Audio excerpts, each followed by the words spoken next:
প্রিয় ভিউয়ার্স, আসসালামু আলাইকুম। আমার Facebook page our legal voice এবং YouTube channel our legal voice, এই দুটি ডিজিটাল প্ল্যাটফর্ম তথ্য প্রযুক্তি ব্যবহার করে আমি এই দুটো সামাজিক যোগাযোগ মাধ্যমের সাহায্য নিয়ে আমাদের প্রিয় ভিউয়ার্স, শুভানুধ্যায়ী এবং শুভাকাঙ্ক্ষী লিটিগ্যান্ট পিউপিল যারা ভূমি সংক্রান্ত বিভিন্ন সমস্যা এবং তার সমাধান নিয়ে আমাদের কাছে আসেন, কিংবা আমি যে অঞ্চলের বাসিন্দা, বাংলাদেশের ঢাকা জেলার দোহার, নবাবগঞ্জ, এটি আমার নিজের নির্বাচনী এলাকা।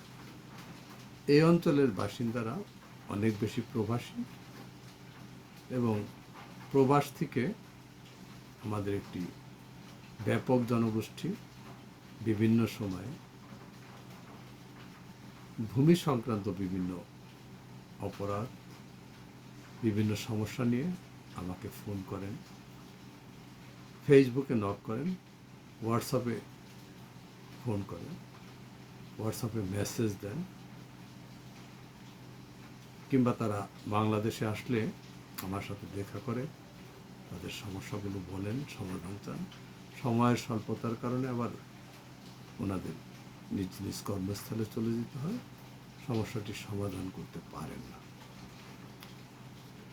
তাছাড়া ব্যক্তিগতভাবে আমি রাজনীতির সাথে সম্পৃক্ত থাকবার কারণে একটি বিশাল রাজনৈতিক নেতাকর্মীর একটি বিশাল গ্রুপ আমার কাছে বিভিন্ন ভূমি সংক্রান্ত সমস্যা উপস্থাপন করে তার সমাধান আশা করেন। অনেকের ফোন আমি অ্যাটেন্ড করতে পারি না, বিধায় সামাজিক দায়বদ্ধতা, রাজনৈতিক দায়বদ্ধতা এবং পেশার দায়বদ্ধতা থেকে আজকে আমি ভূমি সংক্রান্ত অপরাধ এবং এই অপরাধ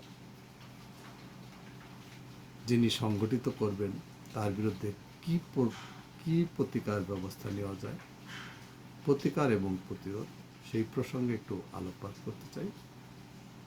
প্রিয় ভিউয়ার্স, আপনারা জানেন 2023 সালে ভূমি অপরাধ প্রতিরোধ ও প্রতিকার আইন 2023 নামে বাংলাদেশে একটি আইন প্রবর্তিত হয়েছে এবং পরবর্তী পর্যায়ে এই আইনটি কিভাবে বাস্তবায়িত হবে সেই প্রসঙ্গে সরকার ভূমি অপরাধ ও প্রতিকার আইন 2023-এর 26 ধারার ক্ষমতা বলে একটি বিধিমালা, যেটা ভূমি অপরাধ প্রতিরোধ ও প্রতিকার বিধিমালা 2024 নামে অবহিত একটি বিধিমালাও সরকার প্রবর্তন করেছেন।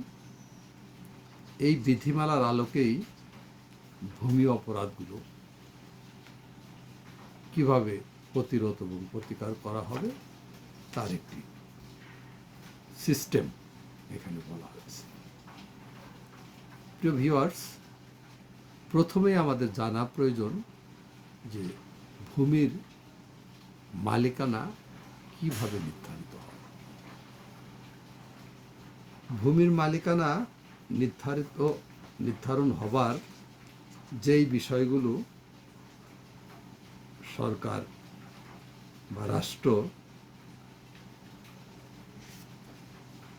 স্বীকৃতি দিয়েছে, সেই বিষয়গুলো একটু আমাদের জানা প্রয়োজন, যে আপনি কিভাবে ভূমির মালিকানা প্রাপ্ত হতে পারেন। প্রথমত, এই দেশে বাংলাদেশে প্রচলিত আইনের বিধান মোতাবেক আপনি কিভাবে ভূমির মালিকানা অর্জন করতে পারে। ভূমির মালিকানা যদি উত্তরাধিকার সূত্রে অর্জন করেন, সেক্ষেত্রে যার আপনি উত্তরাধিকার, তিনি কিভাবে ভূমির মালিক হয়েছিলেন সেই বিষয়টিও বিবেচনায় আসবে এবং উত্তরাধিকার সূত্রে আপনি মালিক হলে আপনার প্রিভিয়াস যারা এই ভূমির মালিক ছিলেন, পেছনে যারা ভূমির মালিক ছিলেন, একেবারে সিএস রেকর্ড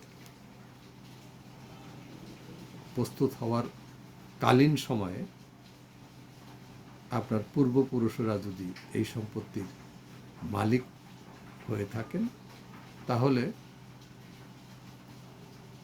ওয়ারিশদের ধারাবাহিকতার ভিত্তিতে আপনি মালিক হতে পারেন। মনে রাখতে হবে, এই উপমহাদেশে সিএস রেকর্ড 1888 সাল থেকে শুরু হয়ে 1940 সালের ভিতরে এই সিএস জরিপটি হয় এবং সিএস রেকর্ডটি পাবলিশড হয়। এটি ক্ষেত্রবিশেষ কোনো কোনো স্থানে ডিএস রেকর্ড হিসেবেও পরিচিত। অর্থাৎ আজকে আপনি উত্তরাধিকার সূত্রে কোনো সম্পত্তির মালিকানা দাবি করলে পেছনে যেতে যেতে সেই সিএস বা ডিএস রেকর্ডে অবশ্যই আপনার পূর্বপুরুষদের নাম অন্তর্ভুক্ত থাকতে হবে। তার পূর্বের বিষয়গুলো ছিল জমিদারি পত্তন গ্রহণ, জমিদারদের কাছ থেকে পত্তন গ্রহণ করে সেই পত্তননামার ভিত্তিতেই সিএস বা ডিএস রেকর্ডে সংশ্লিষ্ট ভূমির মালিক তার নাম অন্তর্ভুক্ত করে থাকেন বা করেছিলেন। এরপর আরেকটি জরিপ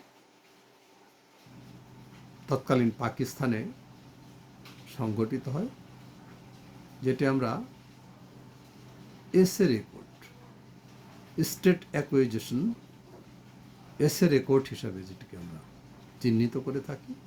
আমি খুব স্বাভাবিক শব্দ ব্যবহার করে আমার লিটিগ্যান্ট পিউপিল, আমার ফেসবুকের দর্শক, আমার ইউটিউবের দর্শক, আমার ফেসবুক পেজের দর্শক যাতে বিষয়টি বুঝতে পারেন, সেইভাবে আমি আমার বক্তব্যগুলো উপস্থাপন করছি।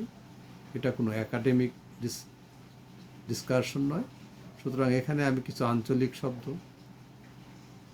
প্রচলিত বাংলা শব্দ এবং আমার লিটিগ্যান্ট পিউপিল বোঝার মতো শব্দগুলো আমি এখানে ব্যবহার করব। এই এসএ জরিপটি 1956 সাল থেকে 1963 সাল পর্যন্ত সংগঠিত হয় এবং পরবর্তী পর্যায়ে এসএ খতিয়ান বা পর্সা যেটা বলি আমরা, সেটা পাবলিশড হয়। এরপর আরেকটি জরিপ বাংলাদেশে চূড়ান্তভাবে পাবলিশড হয়েছে, সেই জরিপের খতিয়ান। কিন্তু জরিপটি শুরু হয়েছিল 1966 সালে, যেটা 1984 সালে শেষ হয়ে আরএস রেকর্ড পাবলিশড হয়েছে। এরপরে বাংলাদেশ সার্ভে নামে আরেকটি বিএস সার্ভিস, এটা এখনও কিছু কিছু জায়গায় চলমান আছে। সিটি জরিপ নামে আরেকটি জরিপ সিটি অঞ্চলে চলমান আছে। এই খতিয়ানগুলোতে যদি সিএস খতিয়ান থেকে শুরু করে আরএস খতিয়ান পর্যন্ত কোনো সম্পত্তির মালিকানা ধারাবাহিকভাবে ওয়ারিশ এর ভিত্তিতে সঠিকভাবে, সঠিক অনুপাতে রেকর্ডভুক্ত হয়ে থাকে, তাহলে সর্বশেষ রেকর্ডে যিনি মালিক, তিনি পিছন দিকে ফিরতে ফিরতে যদি সম্পূর্ণ মালিকানার চেইনটি সম্পূর্ণ থাকে, তাহলে তার সেই দাবি শতভাগ সঠিক এবং তার দাবিকৃত ওই সম্পত্তির মালিকানা প্রমাণ করবার জন্যে এই খতিয়ান সমূহই যথেষ্ট। বলা বাহুল্য, সর্বশেষ খতিয়ানের ভিত্তিতে তার নিজের নামে নামজারি করে নিতে হয় এবং নামজারির ভিত্তিতে ডিসিআর এবং খাজনা রসিদ খাজনা দিয়ে সংগ্রহ করতে হয়। এটি গেল মালিকানার একটি ধাপ। এরপরে আমি আলোচনা করতে চাই এই মালিকানা সমূহ কিভাবে হস্তান্তরিত হইতে পারে। এখন হস্তান্তর মানে দলিলের মাধ্যমে হস্তান্তরিত হতে হয়। এই যে ভূমি অপরাধ প্রতিরোধ ও প্রতিকার আইন, এই আইনে দলিলের একটি বর্ণনা দেওয়া হয়েছে। দলিল অর্থে ভূমির মালিকানা হস্তান্তর বা বন্টনের উদ্দেশ্যে সম্পাদিত বা কৃত যে কোনো দলিল, বায়না দলিল, রসিদ, আম মুক্তারনামা, নকশা, স্কেচ, ম্যাপ, হাত নকশা, খতিয়ান, ডুপ্লিকেট কার্বন রসিদ, ভূমি উন্নয়ন কর পরিষদের দাখিলা, বরাদ্দপত্র, ছাড়পত্র, অনাপত্তিপত্র, অ্যাফিডেভিট এবং এতদ্ সংক্রান্ত অন্য কোনো দলিল ইহার অন্তর্ভুক্ত হইবে। এইখানে আপনাকে একটু বুঝতে হবে যে আপনি দলিলের ভিত্তিতে কোনো একটি সম্পত্তির মালিকানা দাবি করলেন, সেই ক্ষেত্রে আপনার ওই দলিলটি ক্রয়কৃত দলিল হতে পারে, বায়না দলিল হতে পারে, অথবা অপত্যারযোগ্য আম মুক্তারনামা রেজিস্ট্রিকৃত দলিল হতে পারে। সেই দলিলের ভিতরে আরো যে সমস্ত বিষয়গুলো থাকবে এখানে তারও একটি বর্ণনা দেওয়া হয়েছে। এভাবে আপনি মালিকানা হতে পারে, এস্টাবলিশড হতে পারে। আপনি যেভাবেই মালিক হন, এই আপনার মালিকানাধীন সম্পত্তি যদি কেউ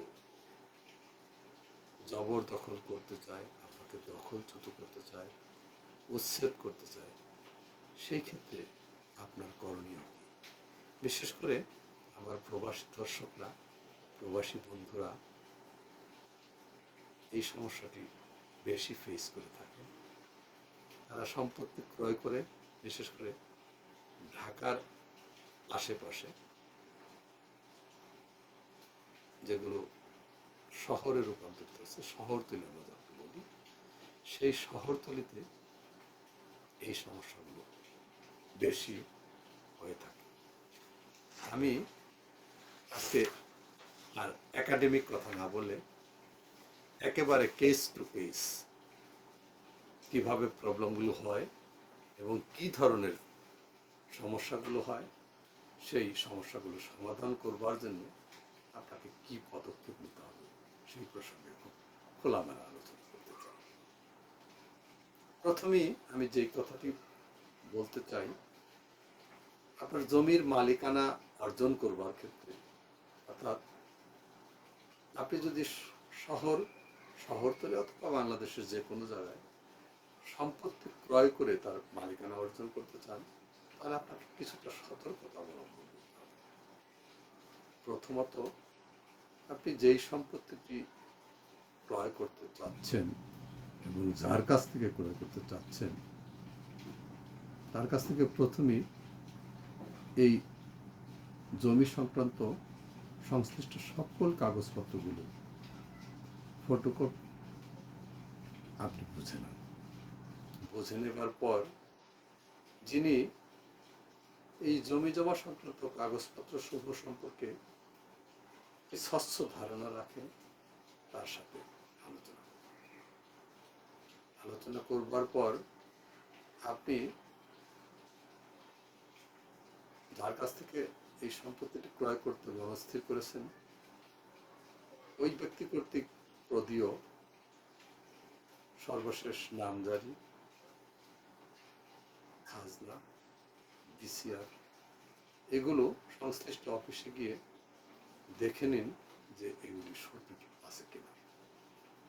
এগুলো সঠিক থাকলে এরপর যিনি এই সম্পত্তিটি বর্তমানে নামজারির ভিত্তিতে আপনার কাছে বিক্রি করতে চাচ্ছেন, তার মালিকানা অর্জনের সংশ্লিষ্ট দলিলপত্রসমূহ আপনাকে ধারাবাহিকভাবে পরীক্ষা করতে হবে। আমি আবারও বলছি, একেবারে সিএস রেকর্ডের মালিক থেকে আজকে যিনি আপনার কাছে সম্পত্তি বিক্রি করতে চান তার মালিকানা অর্জনের সমস্ত বিষয়গুলো আপনাকে ধারাবাহিকভাবে মিলিয়ে নিতে হবে। এখানে কোনো কিন্তু অথবা কোনো সন্দেহের দেখা দিলে আপনি অযথা টাকা খরচ করে জমি না কিনে মামলা কিনবেন না।